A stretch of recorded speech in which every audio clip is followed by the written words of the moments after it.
Hi, hello, வணக்கம் and welcome to Stockiness channel. இன்னைக்கு வீடியோவில் நம்ம எதை பற்றி பார்க்க போகிறோம்னா, how to talk to anyone இந்த புக்கோட சாப்டர் 8 தாங்க பார்க்க போகிறோம்.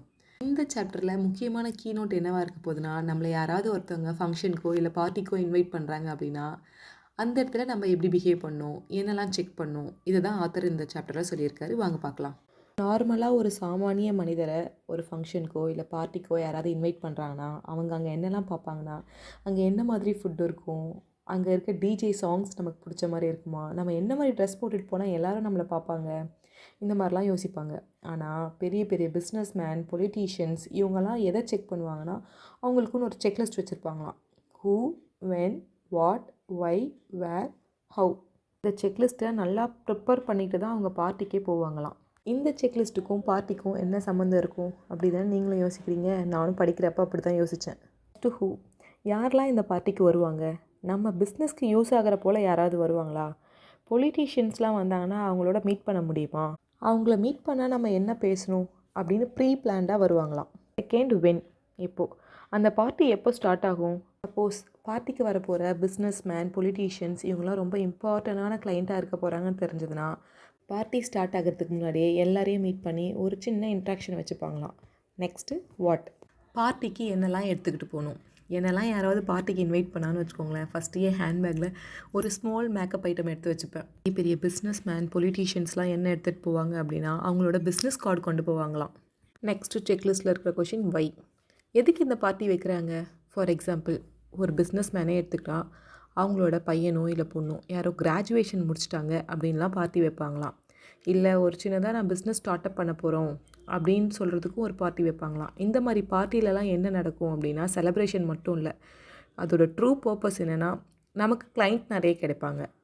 Next checklist, where and how, அதாவது நம்ம பார்ட்டிக்கு போகிறதுக்கு முன்னாடி அந்த பார்ட்டிக்கு யாரெல்லாம் வர போகிறாங்கன்னு தெரிஞ்சுக்கிட்டோம்ல. அப்போது சப்போஸ் அந்த பார்ட்டி ஃபுல்லாக ஒரு டாக்டர்ஸ் இருக்காங்கன்னு வச்சுக்கோங்களேன். ஸோ அன்றைக்கி ட்ரெண்டில் இருக்க மெடிசன்ஸ் பற்றியெல்லாம் தெரிஞ்சு வச்சுக்கணும். தெரிஞ்சு வச்சுக்கிட்டா தான் அந்த பார்ட்டியில் வந்திருக்க எல்லார்கிட்டையும் ஓரளவுக்கு நம்மளால் மிங்கிள் ஆக முடியும். ஸோ ஒரு பார்ட்டிக்கு போகிறதுக்கு முன்னாடி இந்த 6 செக்லிஸ்ட்டை கண்டிப்பாக ஆத்தர் ப்ரிப்பேர் பண்ணிட்டு தான் போகணும்னு சொல்லியிருக்காரு. Next technique, munching or mingling. நம்ம பார்ட்டின்னு ஒன்று போயிட்டோம், போனதுக்கப்புறம் ஒன்று சாப்பிடணும் இல்லை பேசணும். 2 வேலையும் ஒன்றா செய்யக்கூடாது, செய்யவும் முடியாது.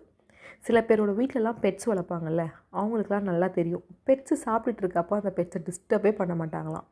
அதே டெக்னிக் தான் மனுஷங்களுக்கும்.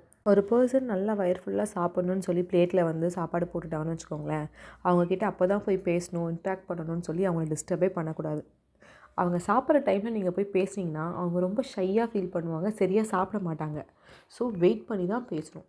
பார்ட்டிக்கோ இல்லை கல்யாணத்துக்கோ எங்கே போனாலும் சாப்பிட்ற இடத்துல சாப்பிடணும், பேசுகிற இடத்துல பேசணும். நெக்ஸ்ட் டெக்னிக்கில், நம்ம ஒரு பார்ட்டிக்கு கிளம்புறோன்னு வச்சுக்கோங்களேன், அப்போ கண்டிப்பாக நல்லா அழகான ட்ரெஸ் தான் போட்டுட்டு போக போகிறோம் இல்லையா. நல்லா அழகாக ட்ரெஸ் பண்ணிட்டு போய் பார்ட்டியில் யார் கண்ணுலையும் படாமல் ஒளிஞ்சுக்குவா போகிறோம் இல்லையா. எல்லாருமே நமக்கு அட்டென்ஷன் கொடுக்கணும்னு நினைப்போம். இந்த அட்டென்ஷன் சீக்கிங் வந்து ரொம்ப ட்ரமாட்டிக்காக இருக்கணும் அப்படின்னு ஆத்தர் லைல் சொல்கிறாரு. ஃபார் எக்ஸாம்பிள், ஒரு அரசியல்வாதி மாநாடுக்கு போயிட்டு மீட்டிங் அட்டன் பண்ண போகிறாருன்னு வச்சுக்கோங்களேன், அவர் எடுத்த உடனே போய் பேச ஸ்டார்ட் பண்ணிட மாட்டாராம். ஒரு ஃபியூ செகண்ட் வெயிட் பண்ணி அங்கே மக்களோட மனநிலைமை எப்படி இருக்குது, கேட்குற மாதிரி இருக்காங்களா, பேக்ரவுண்டில் என்ன சாங் போகுது, தொண்டர்கள் என்ன கோஷம் போடுறாங்க, இது எல்லாத்தையும் நோட் பண்ணதுக்கப்புறம் தான் அவர் பேசவே ஸ்டார்ட் பண்ணுவாராம். Next technique, be the chooser not a choosy. அதாவது பார்ட்டியில் நம்மக்கிட்ட யாராவது வந்து ஒருத்தவங்க பேசணும் அப்படின்னு வெயிட் பண்ணக்கூடாதான். நம்மளாக போயிட்டு தயக்கமோ கூச்சமோ இல்லாமல் போய் பேசிடுமா. ஆமாம், நான் எப்படி போய் ரேண்டமாக ஒரு பர்சன்கிட்ட பேச முடியும் அப்படின்னு தானே யோசிக்கிறீங்க. இதே புக்கில் சாப்டர் 2 and 3ல் எப்படி ரேண்டமாக ஒரு பர்சனை போயிட்டு ஐடென்டிஃபை பண்ணி நம்ம பேசுகிறது அப்படின்ற சில டெக்னிக்ஸ்லாம் ஆத்தர் சொல்லியிருக்காரு. அதை கேட்காதவங்க டிஸ்கிரிப்ஷனில் லிங்க் கொடுக்குறேன், போய் பார்த்துட்டு வந்துடுங்க. நெக்ஸ்ட் டெக்னிக்கில், நம்ம ஒரு பார்ட்டிக்கு போயிட்டோம்னா அந்த பார்ட்டியில் நம்மளோட பாடி லாங்குவேஜ் ரொம்ப முக்கியம். அந்த பார்ட்டிக்கு போயிட்டு ரொம்ப டைட்டாக கையை கட்டிக்கிட்டு ஃபேஸை ரொம்ப இறுக்கமாக வச்சுக்கிட்டு அப்படியே வெறப்பாக நிற்கக்கூடாதான். ரொம்ப ரிலாக்ஸாக ஸ்மைலிங் ஃபேஸோட கையெல்லாம் லூஸாக விட்டு நம்மக்கிட்ட வந்து பேசுகிற அளவுக்கான பாடி லாங்குவேஜை மெயின்டைன் பண்ணுமா. எப்பயுமே ஹியூமன் மேக்னெட்டாக இருந்து மற்றவங்கள அட்ராக்ட் பண்ணிகிட்டே இருக்கணும் அப்படின்னு சொல்லிட்டு ஆத்தர் லைல் இந்த புக்கில் சொல்கிறாருங்க. ஓகே, நம்ம ஒரு பார்ட்டிக்கு போகிறோன்னு வச்சுக்கோங்களேன், அங்கே ரொம்ப சின்ன சின்ன விஷயத்தெல்லாம் கூட ரொம்ப அழகாக ட்ராக் பண்ணி வச்சுக்கணும். எக்ஸாம்பிள், நம்ம பார்ட்டியில் இப்போ முக்கியமான கிளைண்ட்டை மீட் பண்ண போகிறோன்னு வச்சுக்கோங்களேன், அவரை பற்றின சின்ன ட்ராக்கிங் நமக்கு தெரிஞ்சிருக்கணும். அவங்க ஃபேமிலியில் சன்னோ டாட்டரோ ஏதோ ஜாப் இல்லை மேரேஜ் இதை பற்றி ஏதாவது டாக் போயிட்டுருக்கான்றதை கேட்டு தெரிஞ்சு வச்சுக்கணும். அவரை மீட் பண்ணும்போது, ஆமாம் உங்கள் பையனுக்கு கல்யாணத்தை பற்றி பேசிகிட்டு இருந்தீங்களே, அது என்னாச்சு, முடிஞ்சிருச்சா, அந்த மாதிரி விஷயத்தெல்லாம் நம்ம கேட்கும்போது ஆப்போசிட்டில் இருக்க பர்சன் என்ன சொல்லுவாங்கன்னா, ஓ! இதெல்லாம் உங்களுக்கு இன்னும் ஞாபகம் இருக்கா? பரவாயில்லையே! அப்படின்னு சொல்லி ரொம்ப சந்தோஷப்படுவாங்க. நெக்ஸ்ட் டைம் நீங்க எங்கேயாவது பார்ட்டிக்கு போறப்ப, நீங்க போய் பேசுறதுக்கு முன்னாடி அவரா வந்து உங்ககிட்ட பேசிருவாரு. டெக்னிக் வந்து பிசினஸ் கார்ட் இஸ் யுவர்ஸ்.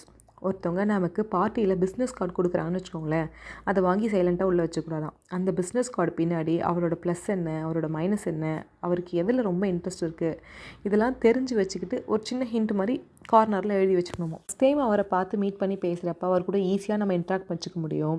அது மட்டும் இல்லாம அவரோட ப்ளஸ் பாயிண்ட்லாம் சொல்லி நம்ம பேசும்போது, அவர் ரொம்ப பர்சனலா டச் ஆயிடுவார் நம்ம கூட. நெக்ஸ்ட் டெக்னிக்ல நம்ம ஒருத்தர்கிட்ட ரொம்ப இன்ட்ரெஸ்ட்டா பேசிக்கிட்டு இருப்போம். அதே இன்ட்ரெஸ்ட்டோட அவங்க கவனிப்பாங்களான்றது பெரிய கொஸ்டின் மார்க் தான்.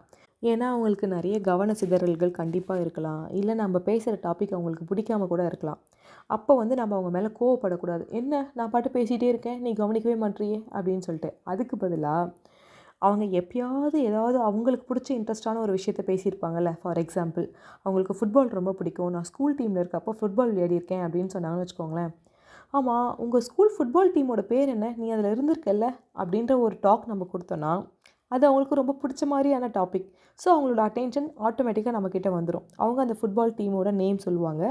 சொன்னதுக்கப்புறம் மறுபடியும் நம்ம கான்வர்சேஷன ஸ்டார்ட் பண்ணணும். இந்த சாப்டர் இங்க முடியுது. நெக்ஸ்ட் சாப்டர்ல நம்ம கம்யூனிகேஷன்ல நெறைய அறியாமையே சில தவறுகள்லாம் செஞ்சிருப்போம். இந்த தவறுகள்லாம் எப்படி அவாய்ட் பண்றது அப்படின்னு சாப்டர் 9ல ஆத்தர் லைல் சொல்லியிருக்காரு. வாங்க பார்க்கலாம். தேங்க் யூ ஃபார் வாட்சிங் ஸ்டாக்கினஸ் சேனல்.